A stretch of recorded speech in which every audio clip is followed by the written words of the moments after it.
మోదీ గారి నాయకత్వంలో ఈరోజు 17,435 కోట్ల విలువైన అభివృద్ధి కార్యక్రమాలు ప్రజలకి అంకితం కావడం, అలాగే national highway projects, energy infrastructure ప్రాజెక్టులో ప్రారంభోత్సవాలు, శంకుస్థాపనలు జరగడం మన రాష్ట్ర అభివృద్ధిలో చాలా కీలకమైన ఘట్టం.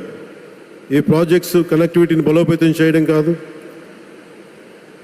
ఎనర్జీ సెక్యూరిటీని పెంచి ఇండస్ట్రియల్ గ్రోత్స్కి మరింత వేగాన్ని అందించి యువతకి ఉపాధి అవకాశాలు మెరుగుపరిచి ఆంధ్రప్రదేశ్ని మరింత వేగంగా అభివృద్ధి పదంలో ముందుకు నడిపిస్తాయి.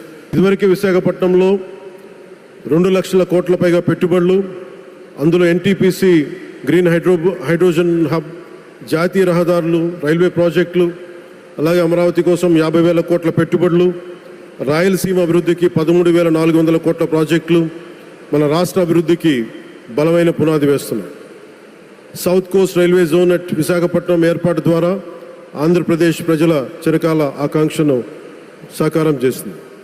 ప్రత్యక్షంగా పరోక్షంగా 20 లక్షల పైగా ఉపాధి అవకాశాలను సృష్టించి స్టేట్ ఇన్ఫ్రాస్ట్రక్చర్ని మరింత బలోపేతం చేస్తూ ఆర్థికాభివృద్ధికి మరింత బలాన్ని అందిస్తున్నాయి.